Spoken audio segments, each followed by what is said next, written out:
Who is God? That is one of the biggest questions we can ask. It's a good question. It's the right question. So let's try to answer the question then, who is God? Well, according to the Bible, God is the Creator. God is the creator of all things. In fact, Genesis 1:1 says, "In the beginning, God." God created the heavens and the earth. Before the earth and the universe even began, there was nothing except God. God existed before anything and everything else. God is the Creator. God is also one. If the Bible is right, then there is only one God. There are not a bunch of little gods. God is not everything. God is not one of many. No, God is one.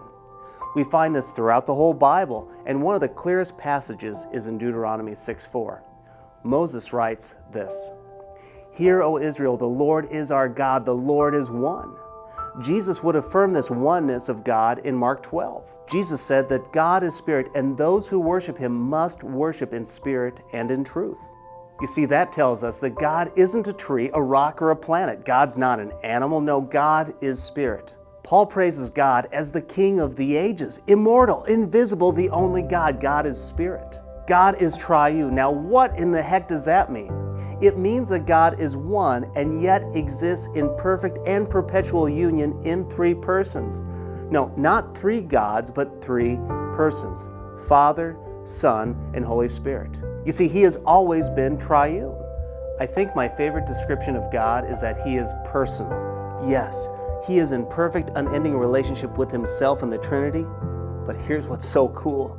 He deeply longs to know you. He knew you before the world began. In fact, King David wrote, "For you formed my inward parts. You knitted me together in my mother's womb.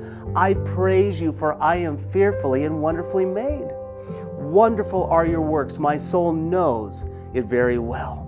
God desires an intimate relationship with you. And that's why God would become flesh in the person of Jesus Christ. Who is God? God is the one true God who created it all, everything, even you, and He wants to know you personally.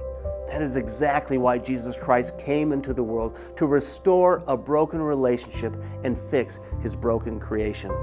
Why not get to know Him better today? He's waiting. Don't wait.